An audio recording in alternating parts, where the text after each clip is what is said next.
thank you very much for coming. And I am really looking forward to what we're going to hear this evening. And I want to introduce our moderator, Alan Edwards. But before I turn the mic over to him, I also want to say an apology from the Anmore Times team, because there were a couple of submissions that did not get included in the last issue, and I'm really sorry about that. They are posted on Facebook, on the Anmore Times Facebook page, and you do not have to have a Facebook account in order to go to Facebook and read those things, so please do. And now, I think we're ready. I can give the mic to Alan, who's going to moderate this meeting. There may be some questions that will, procedures that will need clarification as we go along, but we'll do that as we have to. Thank you. Well, thank you. Well, thanks for the opportunity to do this. I'm a resident of Belcarra, so I do not live in Anmore, but naturally, since I pass through it regularly, I have an interest in Anmore. So tonight, we're going to hear from the candidates and those who have been acclaimed. We want to welcome Jeff from Tri-City Community News. Thank you for covering this, Jeff. So each candidate will have 2 minutes to present who they are, why they want to be on council, or why they're going to be on the school district as a trustee. And the order has already been determined by a draw, and so Mayor John McEwen is going to go first because he won that draw, and get Glendon, who's number 2, obviously, in the opening presentations. And then Kim Trowbridge is number 1 for the councillors. Tim Layler is number 2. Paul Weber Inc. is number 3. And Polly Cryer is number 4. And then Carrie Isaac will speak, of course, as school trustee acclaimed. So without any further ado, please keep it to 2 minutes. I don't have a hook or a clock, but if you would, all good. We got that, and so you'll hear the bell to get close. So John McEwen, please go first. Good evening, everyone. Friends, neighbors, and fellow residents. I would first like to thank the Anmore Times and Mr. Alan Edwards for facilitating tonight's all-candidate meeting. I'd also like to congratulate all the candidates sitting up here who have been acclaimed. I can't help but think this is a testimony as to the successes we've had during the past 4 years. 4 years ago, I campaigned on financial management, drinkable water, fire protection, safer roads, and bylaw enforcement. My first priority was to fix our finances. I can proudly say today that our village finances are in excellent shape. The village is in an enviable position employing highly qualified professional staff. We now have a full-time planner and bylaw officer/building inspector, ensuring regulatory compliance throughout our entire operations at no extra cost. We now have a modern website offering useful information as well as offering online payments and application submissions. Our roads are safer with schedules in place for constant upgrading, East and Sunnyside, just to name a few. We have open, efficient governance, which can certainly be reflected on the lack of attendance at our regular council meetings. Our volunteer fire department is fully positioned with all necessary tools and equipment to keep us all safe. I can now say the village finally has an emergency response plan in place with the ongoing required resources. We have no more boil water advisories. Now moving forward, my objectives are to develop a community/village hall, continue the development of Spear Park, diversify Anmore's tax base, create through development fees a legacy fund to offset future tax increases, and I would also like to work with council and staff to better support aging in place initiatives and any other options to ensure young families the opportunity ensuring a vibrant elementary school enrollment. I've laid out my accomplishments and my plan for moving forward. I ask for your support for another term as your mayor. Thank you.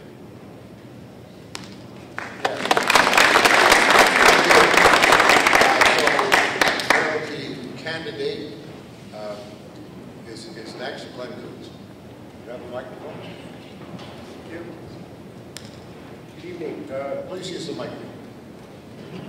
Good evening. My name is Glenn Coots, and I've lived in Anmore since 1990. My wife and I moved here to make Anmore our home, and I'm passionate about Anmore. And I've devoted countless hours to volunteer activities and committee work in our village. And I previously served on council from 1996 to 1999. My sight is somewhat cloudy right now.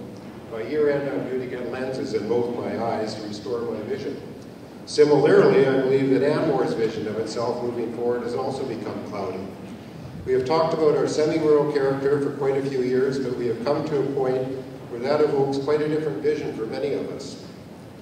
During our next review of our official community plan, which is anticipated during Council's next term, I want to harmonize our residents under a common vision that we can all embrace as we move forward. That vision should ultimately provide developers and our own staff a very clear view of our expectations. I want all of our residents to participate in a comprehensive survey that will accurately measure our views. I do not want to rely on developers and planners to do that for us. The results of the survey should help to direct our collective way forward. I definitely want to define what we generally describe as semi-rural. I want to build on that shared vision as we continue to develop Anmore, and every one of us needs to be involved in that. My cataract surgery will restore my sight, and I believe an official community plan that accurately captures all of our residents' views will restore Anmore's vision. I want to help facilitate harmony in our village. I want our unique character to be enhanced. This is where we live. This is our home. I look forward to your questions. Thanks.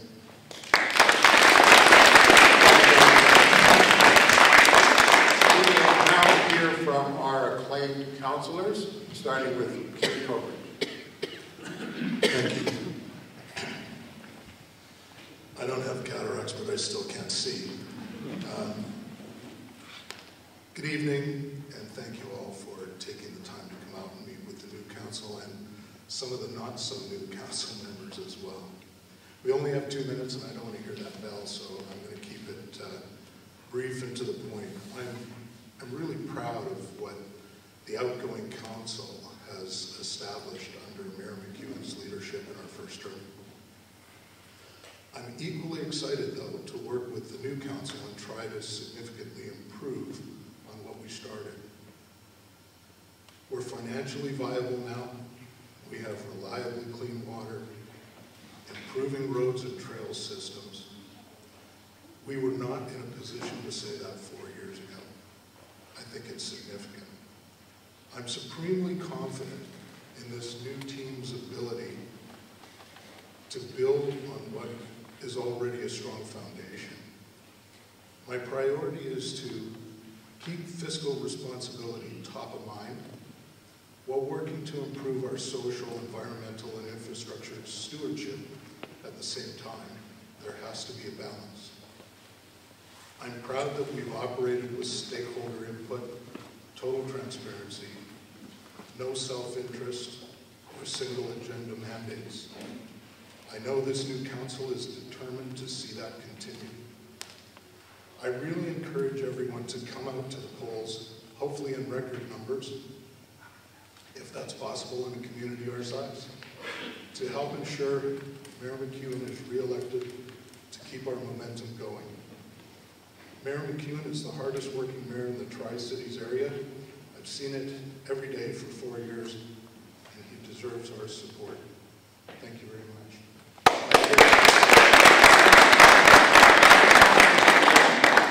Tim Laidler is next.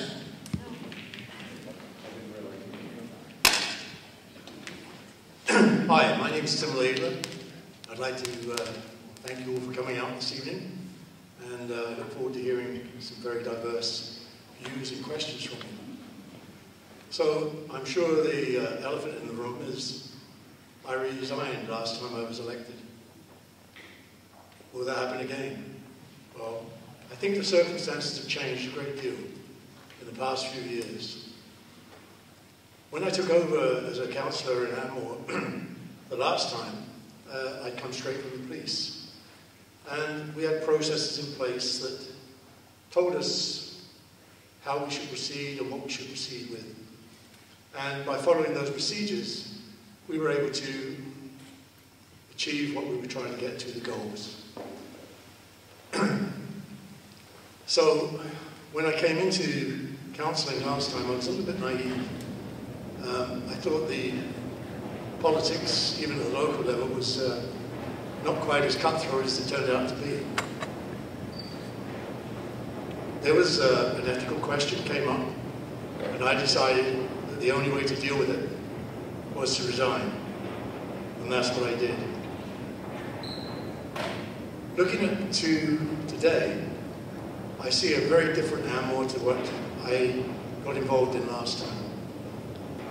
This time I see it's well organized, the staff are well qualified, and we have a very good financial background to work with.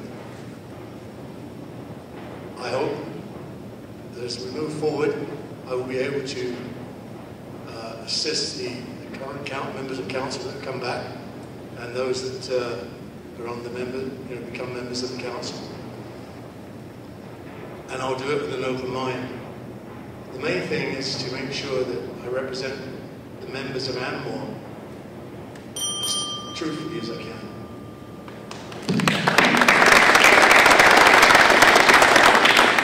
Thank you. Next is acclaimed councillor Paul Weber.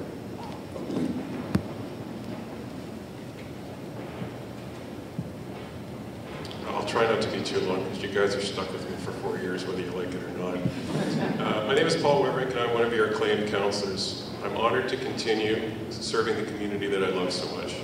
I would like to acknowledge and thank our outgoing councillors, Anne-Marie Thiel and Ryan Froese. The service they provided to our community is highly appreciated by myself and many others in our community. I would also like to congratulate publicly my fellow councillors for the 2014-2018 term, incumbent Kim Trowbridge, and our new councillors, Polly Cryer and Tim Lather, and of course Carrie Palmer-Isaac as our school trustee. I'm proud of what our current council has accomplished under the leadership of John McEwen, and I hope to continue down this current path. Our fiscal position has never been better. We have plans for a new village hall, a new village centre which will accommodate more events and celebrations which will continue to improve our quality of life in Anmore. Our volunteer fire department is strong and with many new members and much new equipment. Our asset management plan is in place, and necessary infrastructure projects are being completed through responsible fiscal management and partnering with developers to complete our much-needed infrastructure projects. I hope to continue to look at ways to work with developers to supplement and improve our infrastructure, as well as create some diversified housing choices in neighborhoods that anyone would be proud to call home. On the subject of development, when I first ran for council 4 years ago, one of my big concerns was about what was going to happen with the Ioko lands. It has been identified as a special study area in our OCP, as well as Port Moody's. What does this mean? Is it an area that we could actually address our need to allow residents to age in place and provide younger families some affordability? I hope so. Could there be a small commercial component that allows Anmore to become a more complete community without changing the existing areas of Anmore that are low density and well established? I think so. Of course, nothing can even be considered for this site until the access issues through Port Moody are resolved. A huge election issue in Port Moody, no doubt. I'm very committed to working with Port Moody's next council to ensure that Anmore's interests are respected. I'm looking forward to the next 4 years. Thank you.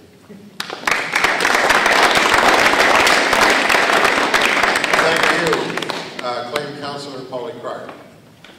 Thank you. First, I'd like to say thank you to the Anmore Times for hosting the All Candidates meetings and all of you for attending. For 12 years, I have been planning a wide variety of events in the Tri-Cities, working closely with mayor and council in all three communities, as well as politicians at the provincial level. Watching them work in support of their respective communities has brought me to where I am today, sitting in front of you as an acclaimed councillor for the village of Anmore.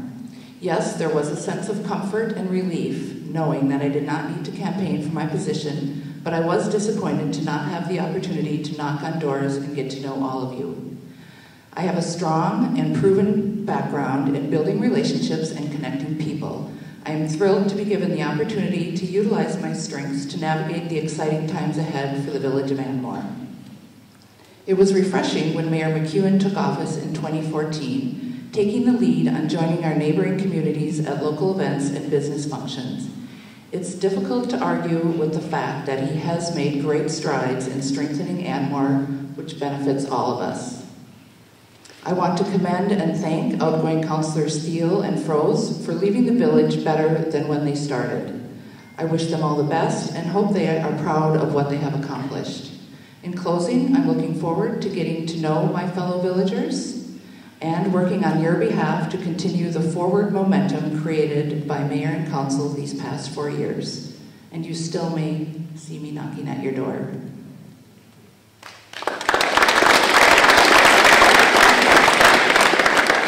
Thank you. Claim School Trustee Carrie Pomeroy. Thank you. First, I want to say thank you. I love serving this community. I love working with parents and students, and I appreciate the opportunity to continue my role as trustee. Transitioning to school trustee from council was an amazing learning experience. We're the third largest district in the province with 32,000 students, 4,300 staff, and 5 municipalities. And my municipal background really did help me. One of the steepest learning experiences is about budget. And when I started this term, the district was in a deficit position. We have been in a surplus position every single year since. Here are some of the other highlights from this term. Advocacy.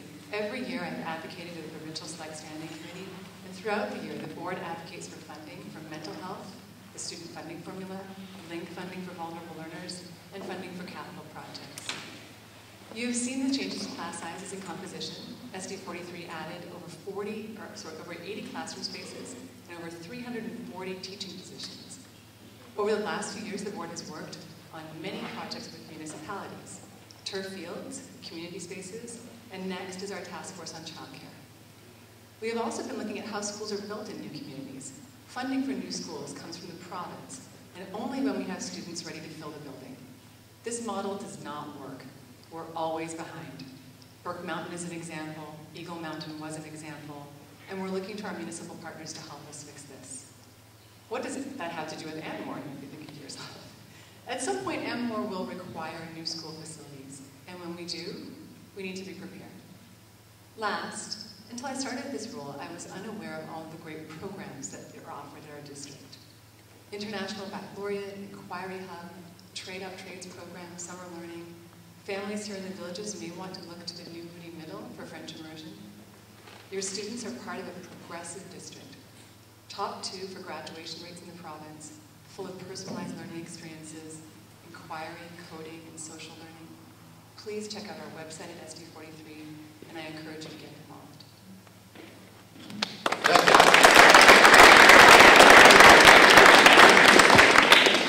All right, this is the opportunity to ask questions, and you've all been invited to write your questions down, and here they come. I'm going to pull these questions. Are they in order or just random? So, I mean, whatever comes into my hand, I'll ask the question. I think the fairest thing is to keep the order we had so that John McEwen will be able to go first just because he drew first, and then Glenn Kuntz next, and then with the councillors as well, Kerry Isaac. That's the fairest way that I know.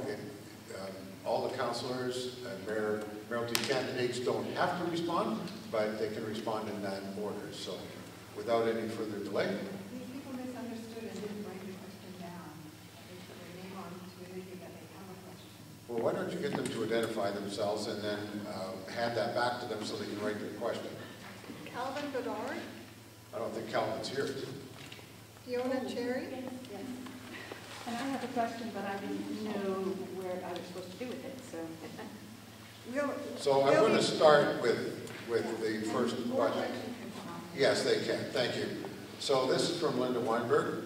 My question regards council committees, and it is for John and Glenn, but if the councillors want to comment, it's okay with me.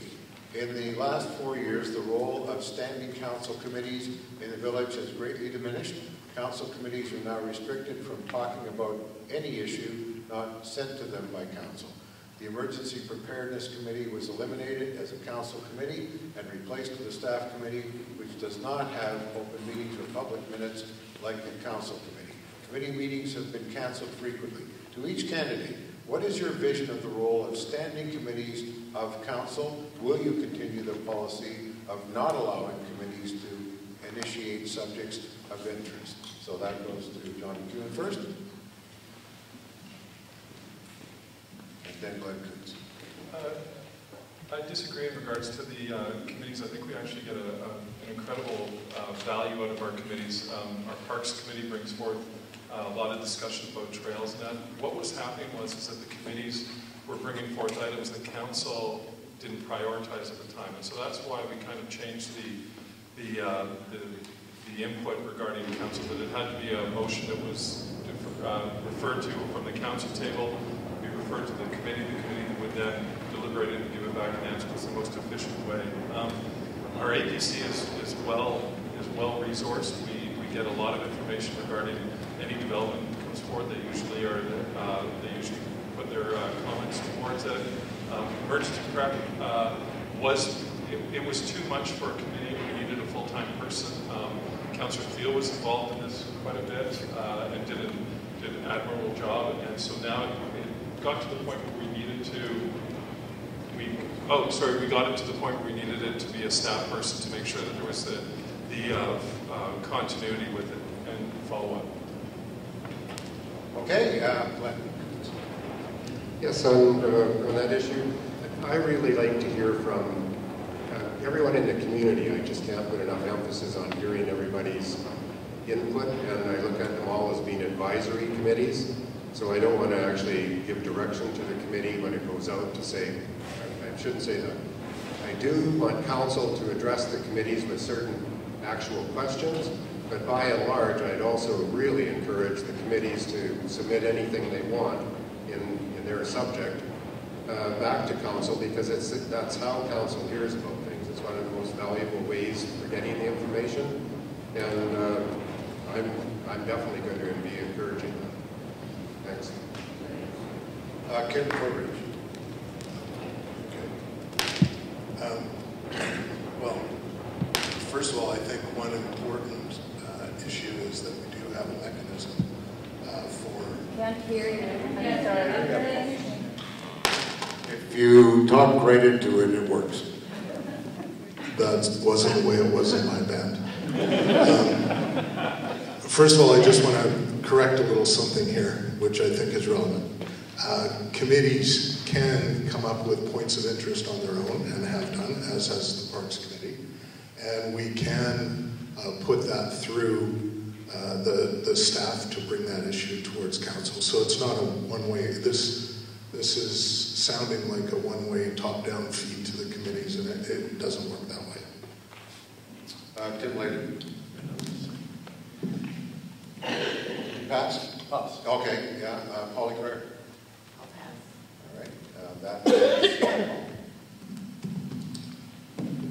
Yeah, I echo what Councillor Trowbridge just said. It makes it sound like it's top-down. I've never been on a committee when somebody has suggested something that hasn't gone to council as a formality and referred back to the committee. It's just a way of controlling and making sure your elected officials are representing you, and an appointed committee, if it were to go rogue for whatever reason, has some checks and balances. So at the end of the day, you elect your council. Well, in this case, your council was appointed, but I hope you trust your elected officials to represent you in a fair and reasonable way. Okay, Carrie, this is a school district issue, so I assume you pass. Next question, thank you all. You voted yourselves a substantial raise. Previously, the amount of the increase was recommended by an independent committee. I have previously served on this volunteer committee and did a fair bit of research into comparable municipalities. Can you explain why this transparent process was eliminated for this round of increases? We tried to get a committee for this and nobody would apply, the truth be told. So then we used comparables with other communities. I can still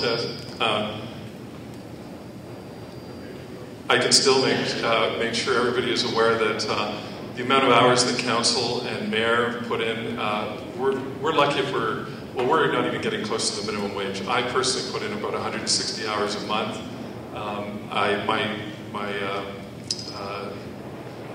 My pay is $2,000 a month, so it's pretty easy math to figure out. But none of us up here are here for the money. So the fact that a committee we couldn't get support for the committee was challenging. Glenn Goods. I was non-council when that took place. I would always use an external committee, and I personally thought that 25% was, well, I thought it was outrageous. I didn't think that that was in line with cost of living or anything, so I'll leave it at that. Thanks. Okay.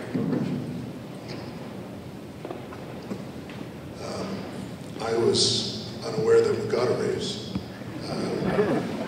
Pretty much worked for nothing as far as I see, but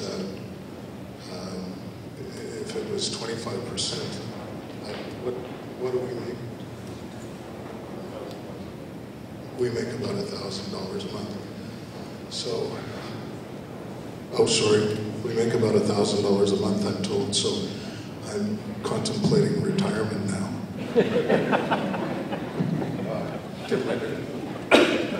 Pass. Yeah, I assure you we're not overpaid.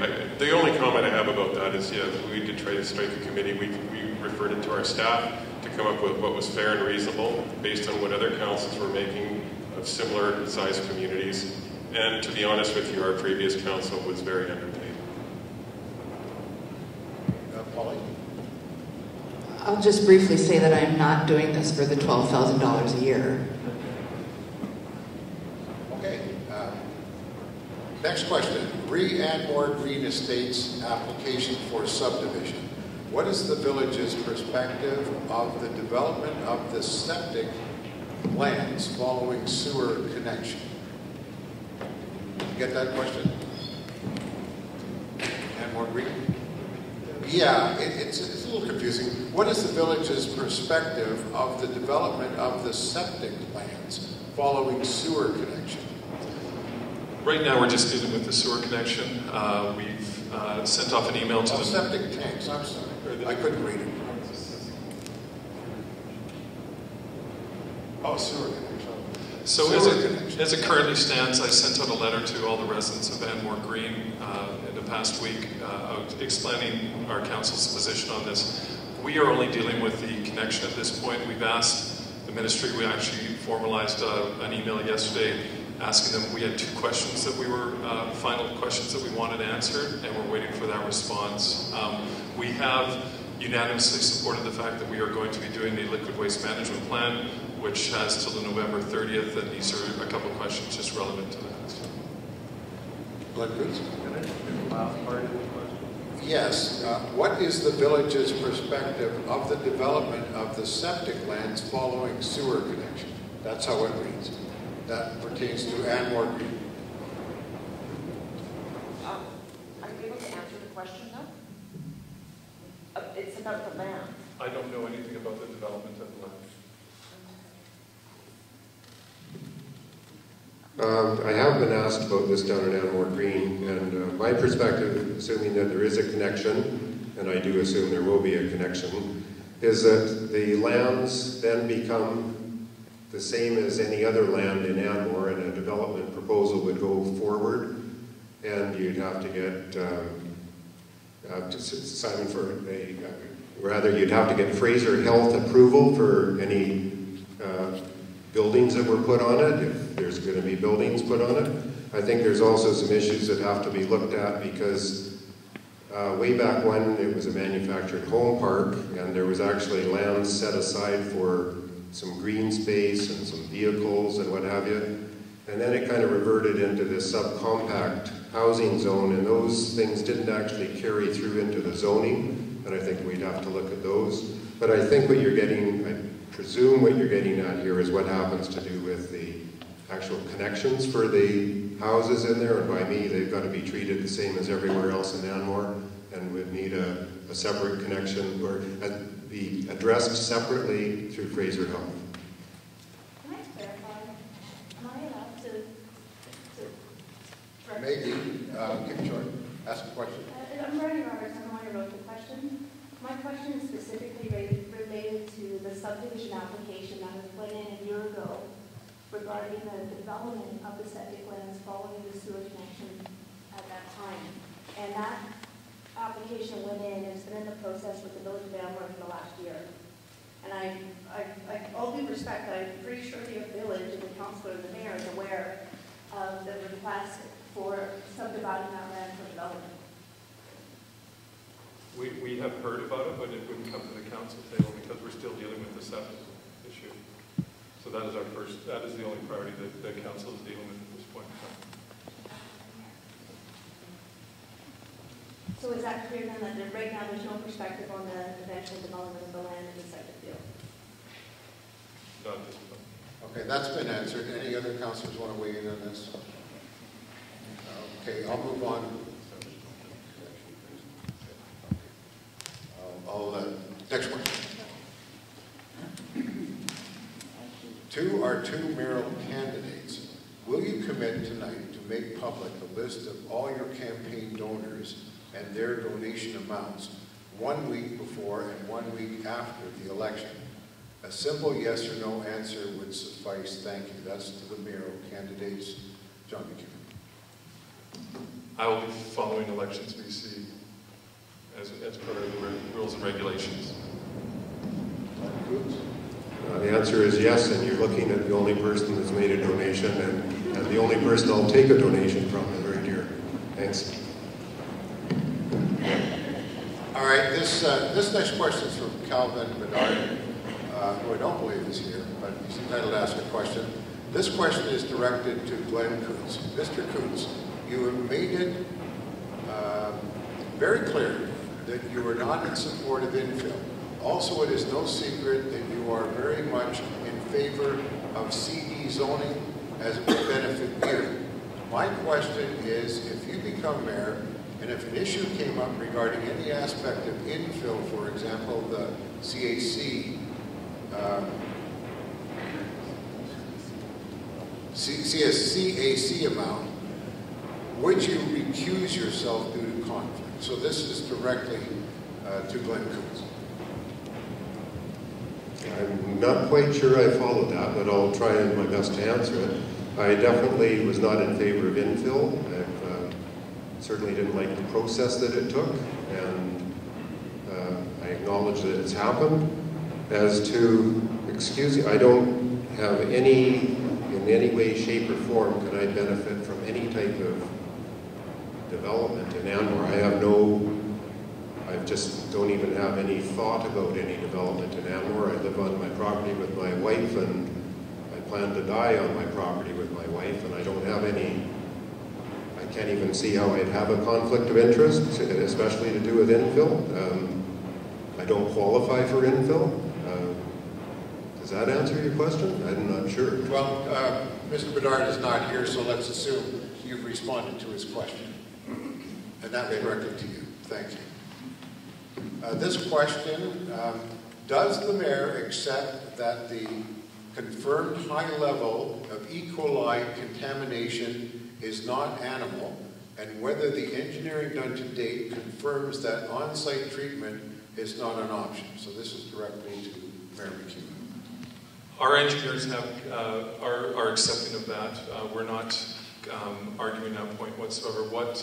Where it's left right now is the village's engineer, because again, this is not something that we get involved in, but the ministry has asked us to get involved in. Our engineers have asked two questions of them. One is the possibility of an on-site treatment facility, and the second question is about the repositioning of the septic field, and we're waiting for those answers from the Ministry of Environment. Thank you. Does anybody else want to respond? I've read every single document on the MOE website, and I've certainly come to the conclusion, having read a peer-reviewed engineer's report that says there really aren't any there's no known solutions that are basically economical, and that's a peer-reviewed engineered report. I've always been skeptical about Anmore Green's sewage treatment. And that was primarily because for 20 years, they've had a spare field that was never ever utilized.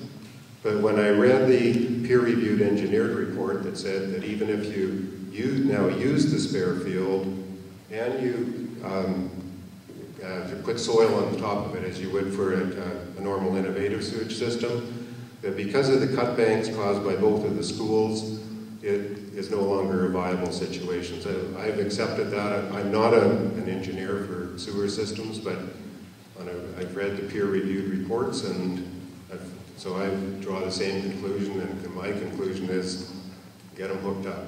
That's it. All right, this question is directed at you, Glenn. It's very similar to the previous, but I don't want to ignore anybody's question. And this is from Bruce Landon, I think it is. So question for Glenn Coots. You did not support half-acre infill development. Why should someone who wanted infill development vote for you? It's already happened. There's no turning back the clock. I don't make any bones about it that I didn't support it. I didn't think it was the timely thing in Anmore's development to do that. I think we have quite enough development without encouraging any more.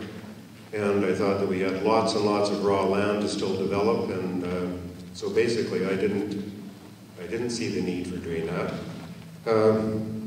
What I do see is having to now manage it well. I think the policy is very, very vague. There's the vagueness. I guess what I don't like about anything, and I understand why we do it for CD zones, but really what this comes down to even is that 4 people ultimately make the decision for someone whether or not they can have an infill lot or not.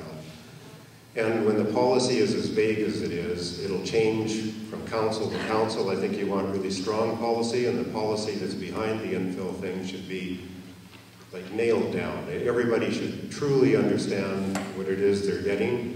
And for instance, I think there should be some words in there to say that the house that's being built should fit in or blend in with the community.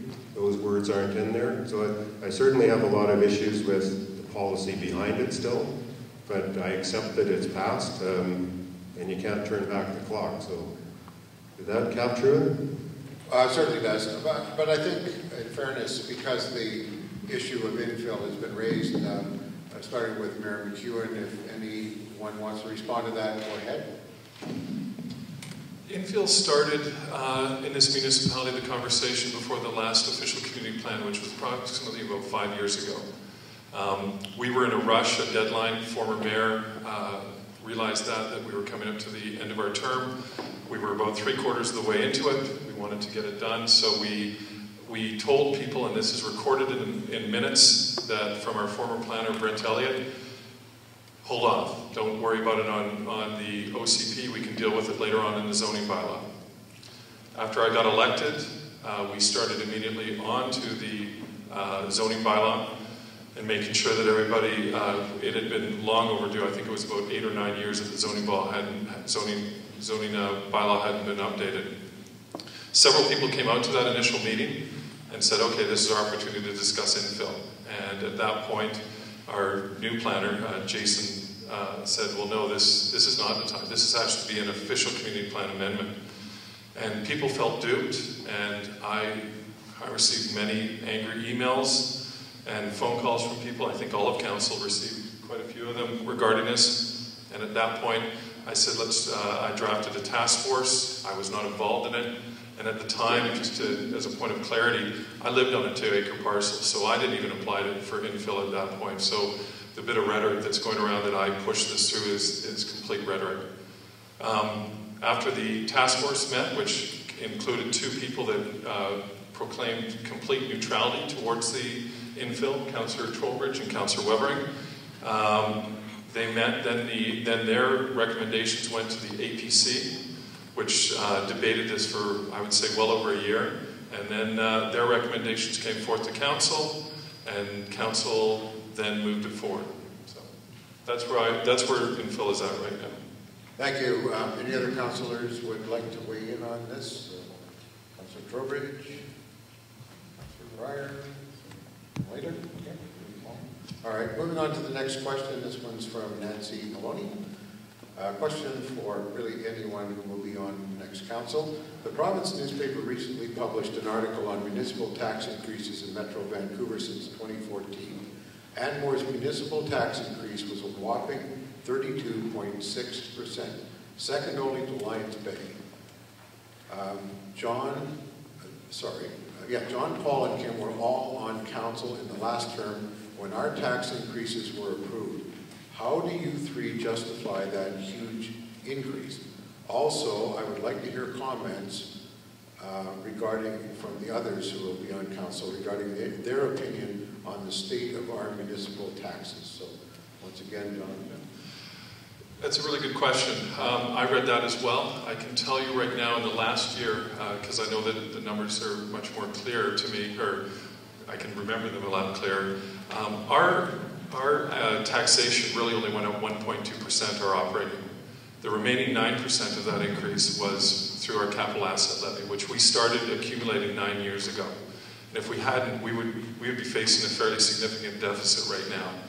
5 years ago, when the Vantage Truth financial analysis was done, or assessment of our village, which was at the request of the APC before they could actually review the official community plan, they tabbed out at $11 million as our infrastructure deficit. So 9 years ago, we started with a pretty hefty tax increase of $125,000 going into our capital asset fund, equated to about 12%. At that point in time, there was about $12,000, which every 1%. The next year, that stayed in place, and we added another $150,000 to it. I can tell you right now, we now are operating on about a $3 million budget, and $1 million of that is going into our capital asset levy. We have over $3 million in the bank right now to cover all of our assets within the village. What we have done over the past 4 years is we've done an asset management plan. So we've actually found out, we know how many kilometers of roads are in the village and how many kilometers of pipe. We wanted to actually do an assessment as to what its lifespan is and what's its condition.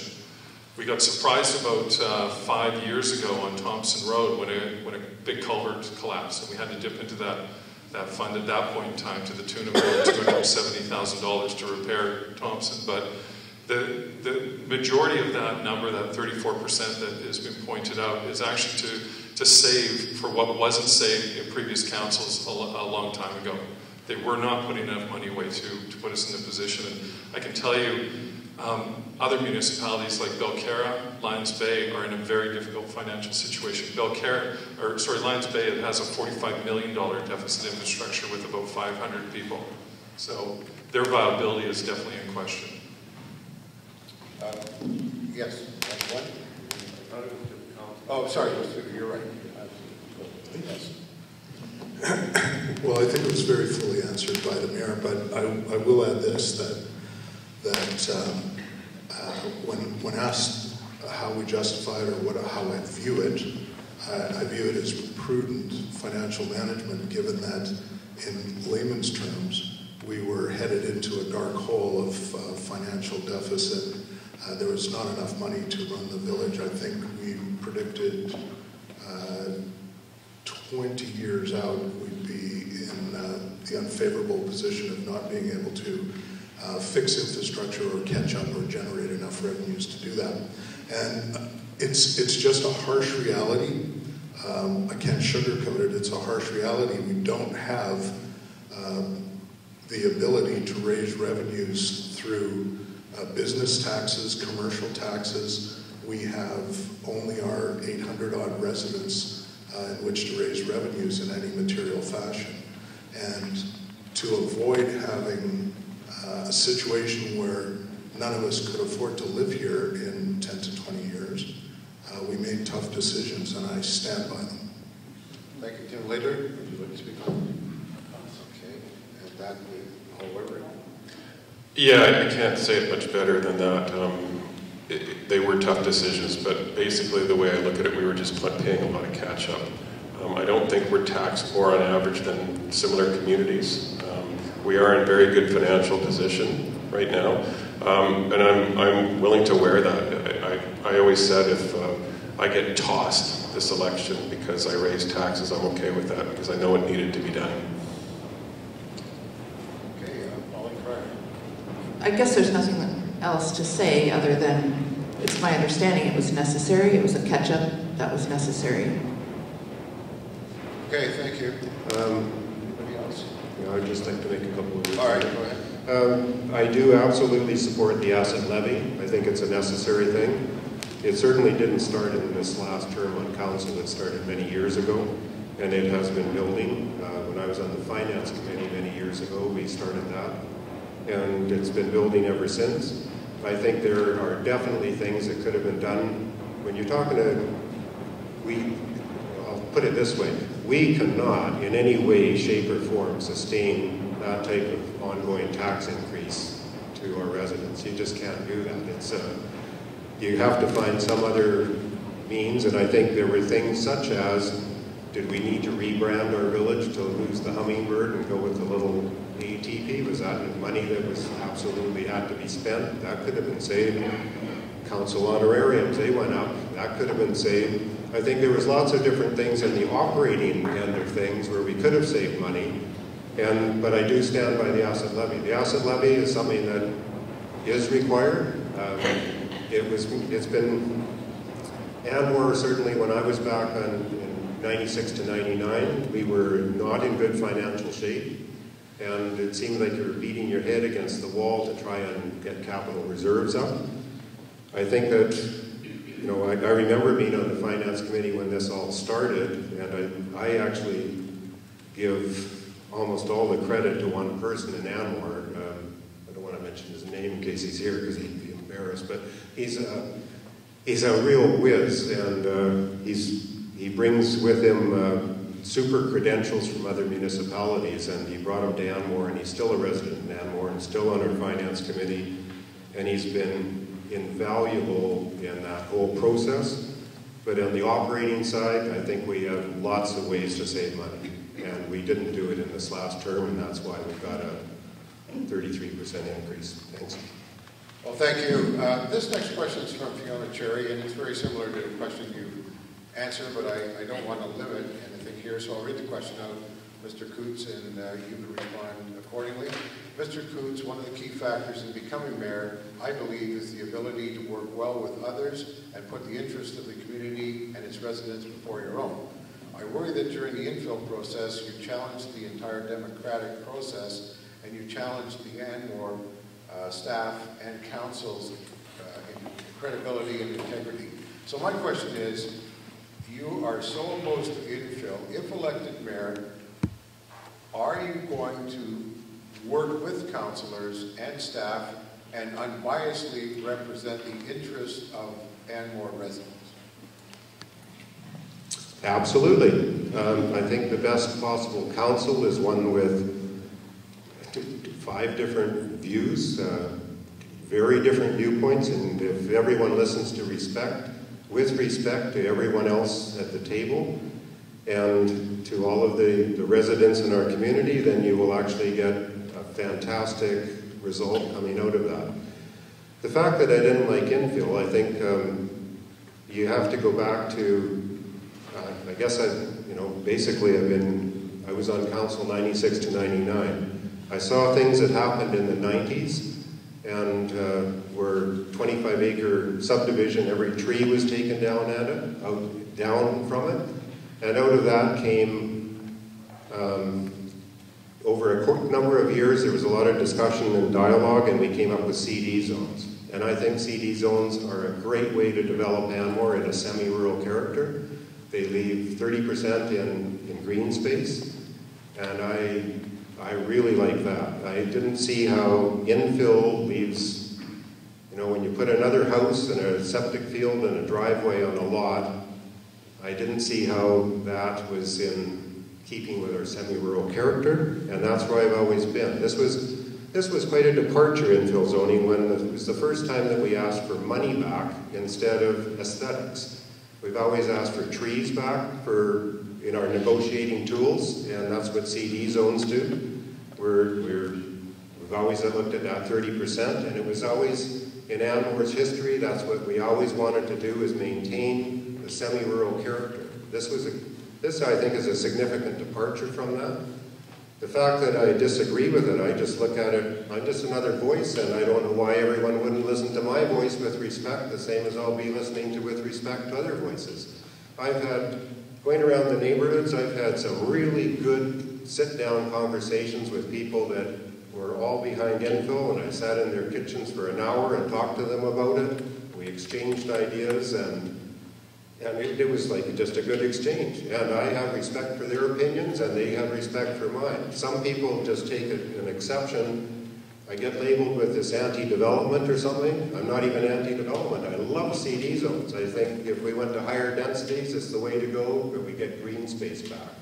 Green space is the fundamental thing that keeps our community what it is today. And to me, infill wasn't giving us any green space back. It was giving us money back. There was a significant departure, and to not say that, I don't, as far as a democratic process, boy, do I wish we had a referendum on it like we did in 2002. That was democratic. To put it through the way it did, and if at the public hearing, we weren't even allowed to talk to the policy behind it, which I had issues with. And right at the start of the public hearing, they said, we're not taking anything on the policies about this.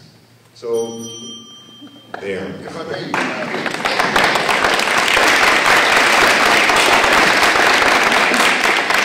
I will let other members of the future council comment on infill, but there is an ancillary question from Fiona Cherry, and I think it's appropriate to ask that again of you, Mr. Coots. Mr. Coots, it's been very clear through your numerous presentations of a number of infill meetings, that you are very opposed to infill. Now you have been saying that you are not opposed to infill, so my question, after such opposition, why are you now in favor? Can you keep this one brief, please? I am not in favor of infill. I spoke against it for a long time. What I've said is I acknowledge that it's past. You can't turn the clock back, and now it has to be well managed. And I think their policies are so vague. In order to get it well managed, the policies have to improve. There has to be lots of things to actually put down so it's crystal clear. And ideally, as I said, if the policies were crystal clear in the whole thing about infill, then council shouldn't even be involved in it, and it should just be, it should be village staff that looks after it, the same as any other zoning. But it being so vague, I just see so many issues with it. That's it. Thank you. This question, who is, the person did not put their name on it, but it also deals with infill, and so I'll ask the question, and then beginning with you, John, everybody can respond to it in order. So to both Mr. McEwen and Mr. Coots, will you rescind the landfill bylaw, and will you limit the house sizes? There is a concerning rumor that Mr. Coots would reduce the size to 2480 square feet. So we certainly heard from Mr. Coots, and we'll hear from you next. But John McEwen. I would have no plans of rescinding the bylaw, and nor would I would be following the same RS1 guidelines as was put out by the Advisory Planning Commission regarding house size. Mr. Coots? You said landfill bylaw? Infill bylaw. Infill bylaw.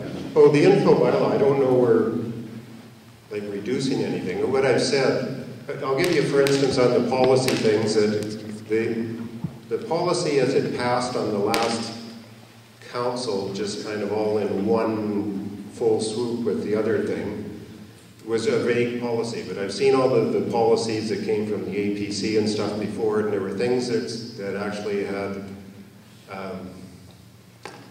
the example would be, let's say you had a 10,000 square foot home on the acre. And if you've now divided that acre in two, that 10,000 square foot home on half an acre becomes non-conforming to our RS1 rules for 25% coverage. I think that's a mistake. I don't think any planner in his right mind would introduce non-conformity at the start of anything.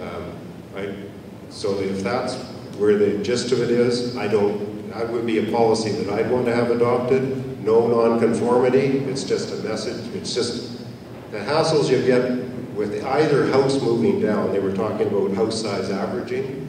So you've got a small house and a large house. When either one burns down, can you only just burn back to or build back to the 25%? Or can you only build back to the one that you had? And what I saw in the overall policies was there was a time limit of 8 years, and then everything was just fine. But it's not fine. Non-conformity will never be fine. I just need to correct something there. Mr. Coots is misinterpreting house size as well as footprint. In our current RS1 zoning right now, we have a 25% footprint that we're allowed on a 1 acre parcel of land. So right now, an acre being about 44,000 square feet, and roughly you're allowed to build, use an 11,000 square foot footprint.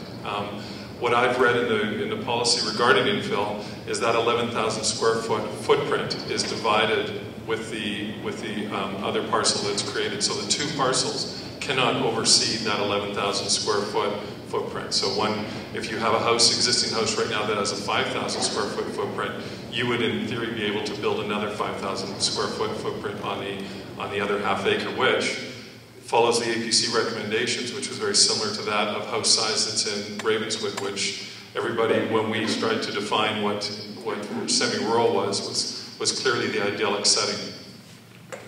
Would other councillors would like to weigh in on the subject of house size and income?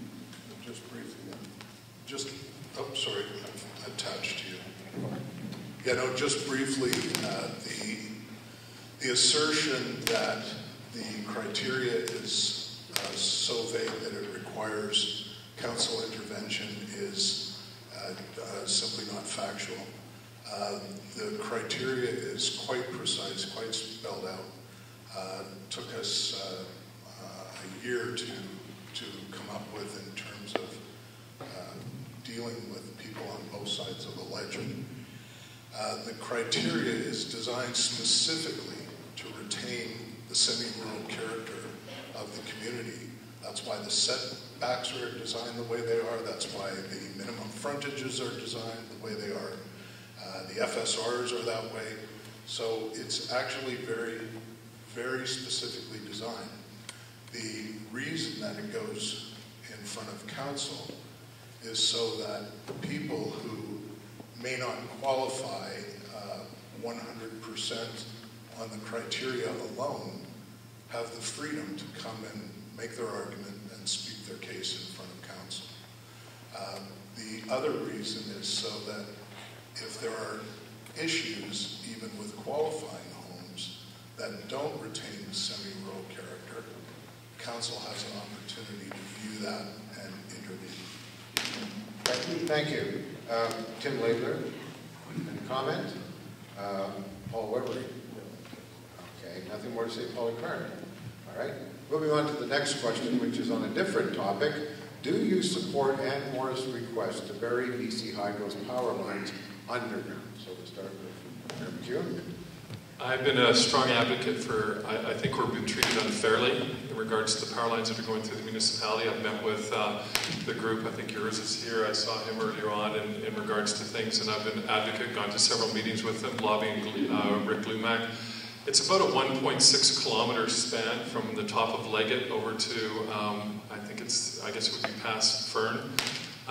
We've asked for at least a costing of that. Initially, at the BC Hydro Open House, they said that it's impossible. We then brought to their attention that they've been able to bury a high-pressure gas line through these grounds. So we're still working on it. When we met with BC Hydro about 2 weeks ago, they were completely silent on the topic. So we're just going to have to do, but I will continue to be an advocate that the lines get buried through Anmore. Okay. Like to comment? It's not something that I've followed greatly, other than to say that I know that it's on hold for 1 year. BC Hydro's put it on hold. I'll certainly advocate for getting it buried, but you have to acknowledge that there's already other ones there too. But they are supposed to reduce towers, but I'm also advocating that it would actually be buried. That would be a far better solution. Any other councillors that claim like to weigh in on this? The last time I met with Hydro on this, and of course I've been a big advocate of no hydro lines, put them underground, whatever you have to do. In my other career, I'm involved with commissioning new buildings, and one of the big things they're doing in downtown Vancouver is LED lighting upgrades. And the hydro engineers that we met with said that it's actually really having a huge effect on the power required by the grid. So this project may be deferred for a while. I mean, it's small comfort because eventually it will be built, but it does give us more time to kind of advocate for putting the lines underground and build a case. So don't give up. Any other comment on this? Okay, this question is from Anne-Marie Thiel, and it's to John McEwen. In the last election, you accepted just over $17,000 in campaign contributions from 6 donors, but only one of these donors was an actual resident of Anmore, and 4 were from corporations or numbered companies. Will you commit in this election to accepting donations from the people who elect you and who represent the residents of Anmore? So I assume that's only from. No, I won't commit to that because I actually don't want to have any sort of conflict of interest. Those previous donations were from friends and colleagues who sort of heard my frustration of being on council and said, why don't you take a run for mayor? And that's what I did, and they were very supportive. But I'm not a big fan of taking money from local development within the community. Any other councillors in Plain wish to weigh in on that, or candidates? That question was directed to John McEwen. I'm out of questions here, which is not a problem for me, but you came to have your questions answered, so if anybody has any questions, please jot them down, and if there are no other questions, then I will give everyone the opportunity in the reverse order, starting with Kerry, the reverse order to sum up. Going once, going twice. Yes. Okay. You need to be standing up. Tell us who you are and who your question is directed to. As loud as you can.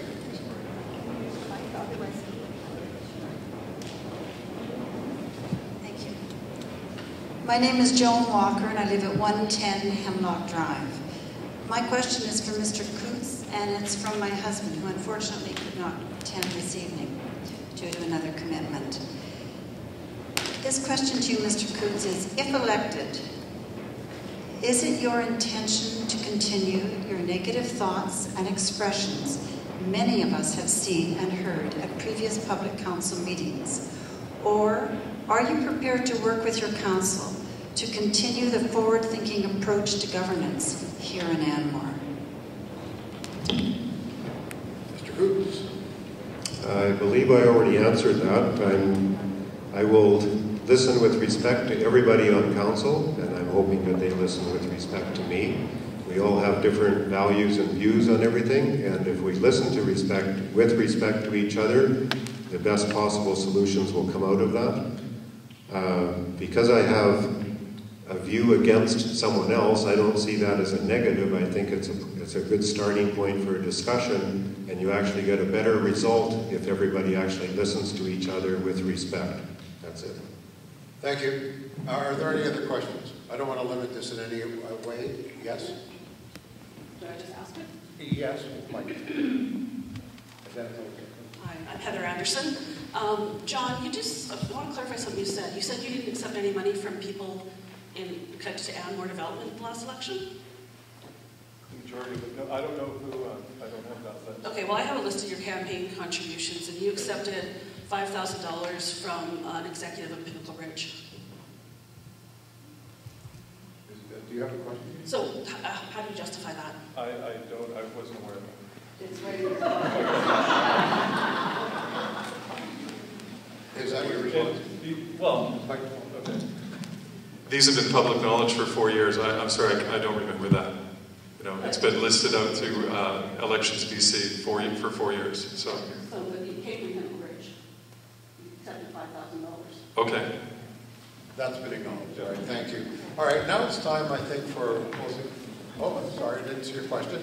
Can you come up and use the microphone, please, so everybody can identify yourself and who your question is directed to? Linda Weinberg. I just had a question of John from something you just said, which I didn't understand, which was on the infill. I read the information and that the criteria were listed.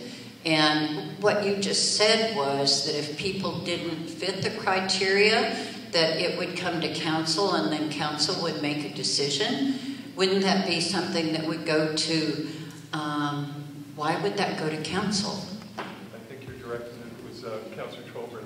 Okay, I'm sorry, I thought it was you that said it, and I don't understand why that would come to council and not go to the approving officer. It does go to the approving officer. I misspoke saying council. The point is that the criteria is not vague in any context, but there is room for the applicants to come forward and state their case. Thank you. Any other questions? Yes, come up please, identify yourself again, if you wouldn't mind. And your question. I'm Brandy Roberts. I'm with Anmore Green Estates. I have a question for John and Glenn. In terms of consideration for allowing Anmore Green Estates to be Port Moody and changing the boundary, I'd like to understand if that is something that the council and the village would consider and allow a change of boundary so Anmore Green Estates becomes Port Moody. Pretty clear question, John, go ahead. I would not be in favor of it. I would not be in favor of it at all. I think the village will represent Anmore Green Estates. And I honestly believe we'll do a good job of that, and so I wouldn't even think about changing boundaries, period. And John, why? Can I ask why would you not be in favor of it? Sorry, what was the question? Why? That question is, why wouldn't you be in favor of that? I think there's a lot of people down in Anmore Green Estates that I hear from that are very proud to be in Anmore. And I think that the resolve to this situation is going to come very quickly. And I think that Anmore Green Estates offers an excellent opportunity for younger families, and also the age in place concept and the proximity to the school. I think it's ideal. So I certainly wouldn't want to lose it, nor would I be ever in favor of it. Okay, well, thank you. Now, yes, can you please come up? And anybody else who has a question, come up to the front.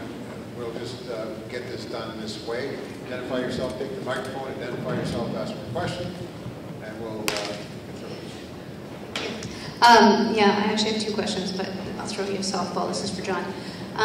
So you, the financial sustainability report that you referred to earlier, I have it with me here, and it clearly states that the village had a backlog of nearly $9 million infrastructure deficit. That included $2.35 million for a new village hall. I heard you refer a couple of times to referring to inheriting an $11 million infrastructure deficit. I've been on council with you for this whole time. We've been going through this, and I've never heard that number. I'm wondering where that extra $2 million comes from, what infrastructure it represents. And it's a two-parter, I guess. Also, the idea of inheriting, I kind of question that. You were on council for 5 years, for almost two terms, before that report was written. So I don't think that you could accurately state that you'd inherited that infrastructure. So I guess my question is, where does that extra $2 million come from? Well, first of all, that was an estimate that they used on the thing. What happened was what we realized when more assessment was done, that we were, probably 9-10 million in that. So in regards to the inheriting, it was just one of those things that I guess the appropriate word would be is that we weren't saving property for it. So rather than inheriting it, it was a deficit for all of our infrastructure assets in regards to moving forward for the replacement and maintenance ongoing. So. Thank you. Are there any other questions? Yes, please come up. Use the microphone and identify yourself.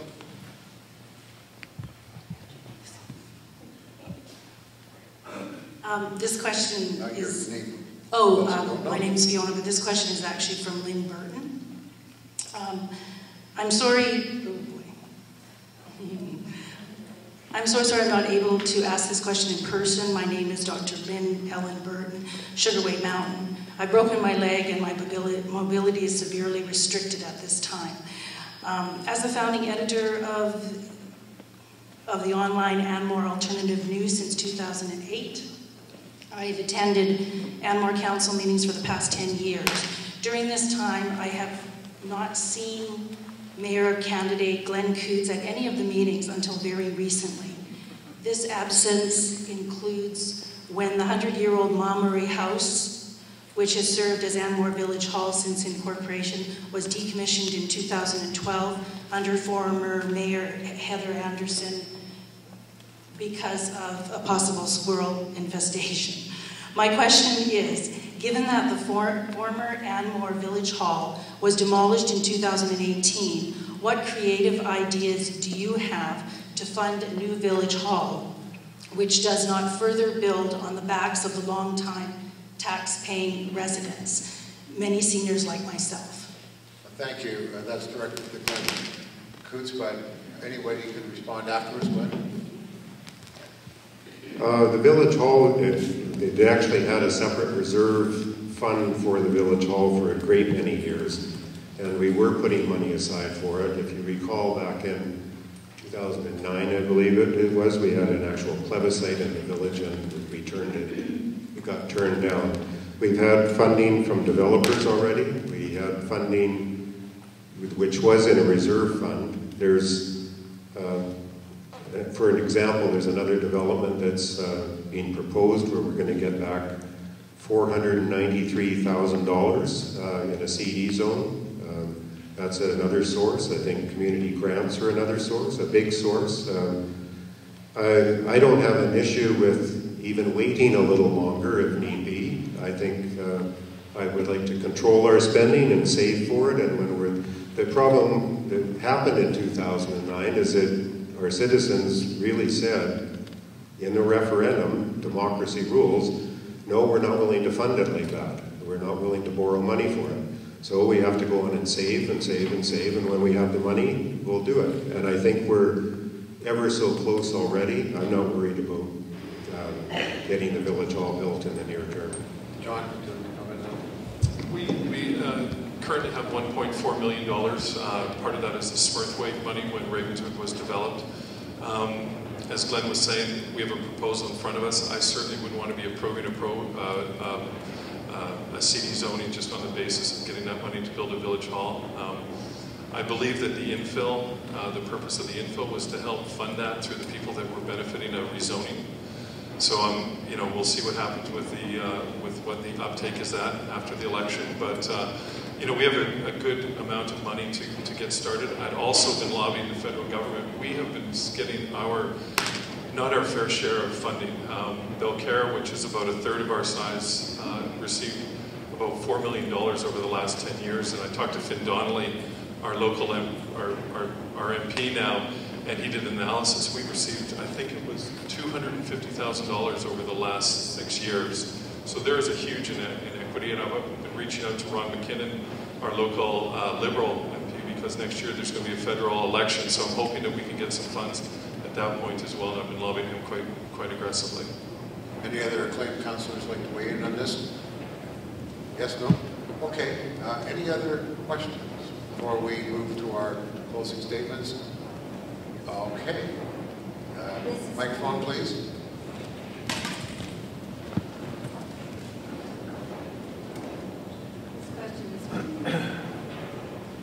Joan Walker, this question is from me to Mr. Coots. If elected, Mr. Coots, to Mayor of Anmore, what CACs re-infill are you expecting to put in place?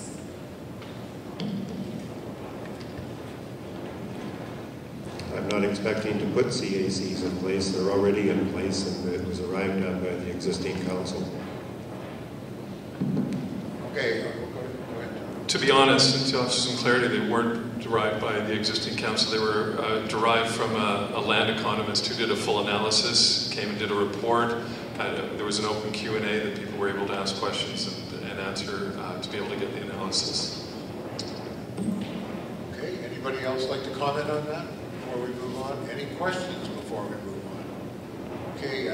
Eric Palmer, Isaac, you've been incredibly patient, and now you can make your closing statement, and everybody will have a chance to do that. I will be very, very short. I just want to again say thank you so much for the opportunity to this community, to be able to represent the villages again at the board table for another 4 years. It's a job I enjoy immeasurably, and I find it very rewarding. So I look forward to seeing you in all of our schools and in our community going forward. Thank you very much.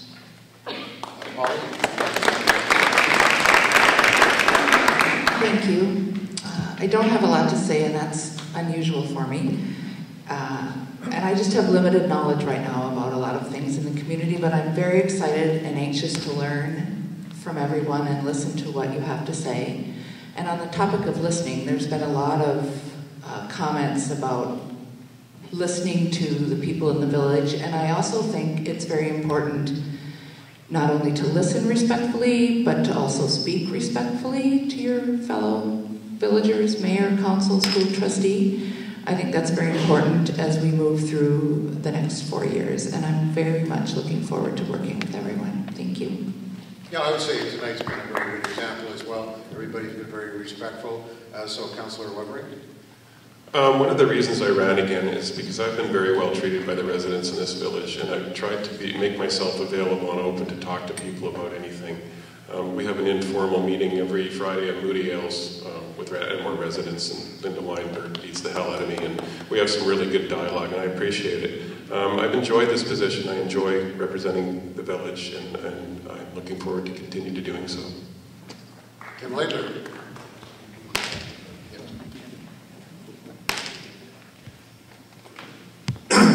Well, first off, I'd like to thank everybody for acclaiming me, I guess.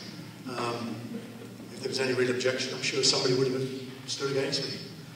But I think it's very clear from the meeting tonight, there's quite a diversity of opinions in the village on how it should be run. And coming from my background, I really believe in democracy. And the type of democracy I believe in is that majority rules. And there should be no subterfuge or underhand trickery trying to influence an outcome.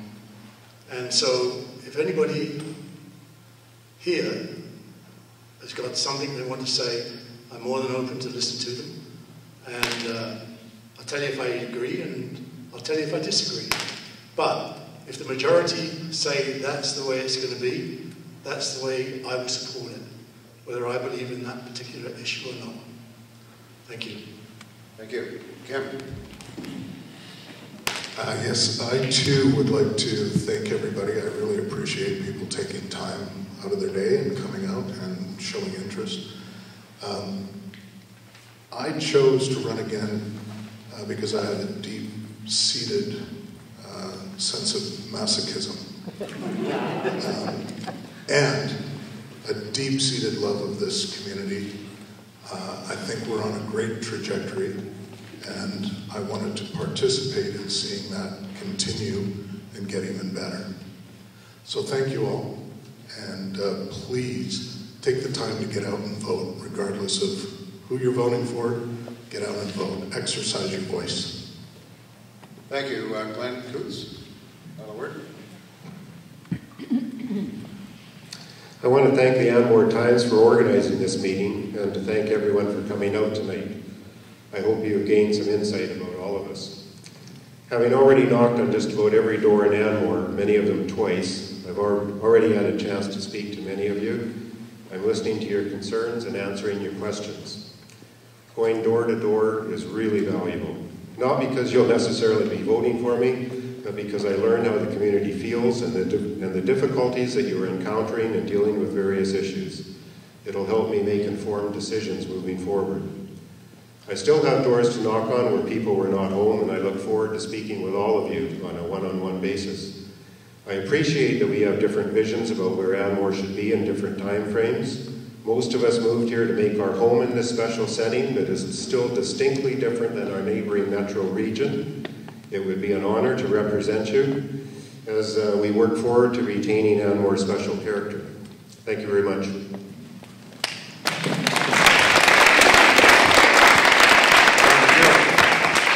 I too wanted to thank everybody for coming out tonight. I kept my campaign promises from 4 years ago. However, there's more work to be done. As Anmore evolves, it needs to keep moving forward, not backwards. Yet we need to do this together. If you think that I've done a good job as your mayor, then please re-elect me. Thank you, everybody, for coming out tonight.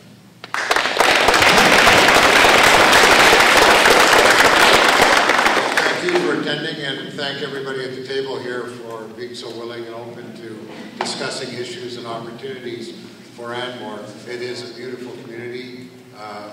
If I didn't live in Belcarra, I'd live in Anmore, and I can tell you that for sure. Thank you all for coming.